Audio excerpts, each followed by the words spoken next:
என்னிலே இருந்த ஒன்றை யான் அறிந்ததில்லையே, என்னிலே இருந்த ஒன்றை யான் அறிந்து கொண்ட பின், என்னிலே இருந்த ஒன்றை யாவர் காண வல்லரோ, என்னிலே இருந்திருந்து யான் உணர்ந்து கொண்டவன்.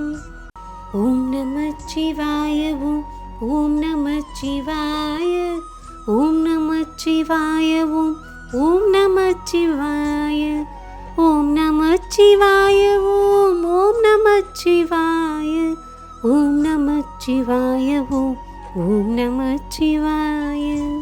என்னிலே இருந்த ஒன்றை யான் அறிந்ததில்லையே, எனக்குள்ளே இருந்த அந்த பரம்பொருளை நான் அறிஞ்சதே இல்லையே இவ்வளோ நாள் வாழ்க்கையில் அப்படின்னு சொல்கிறாங்க.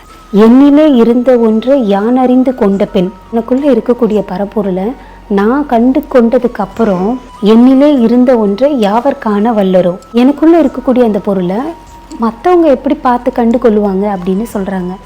வாய்ப்பு இல்லைங்க. அடுத்த வரி, என்னிலே இருந்து யான் உணர்ந்து கொண்டவனே. ஃபைனலாக என்னுள்ளே இருக்கக்கூடிய அந்த பரம்பொருளை நான் அறிந்து கொண்டேன், நான் கண்டு கொண்டேன் அப்படின்னு சொல்கிறாங்க.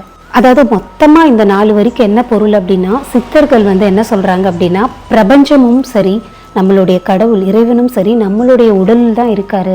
நம்ம உடலில் இருக்கக்கூடிய அந்த பரம்பொருளை நம்ம கண்டு கொள்ளணும், நம்ம அறியணும், நம்ம உணரணும். அந்த ஞானம் நமக்கு வேணும், அதை உணரணும் அப்படின்றது தான் இந்த பாடல் வரி உணர்த்துதுங்க.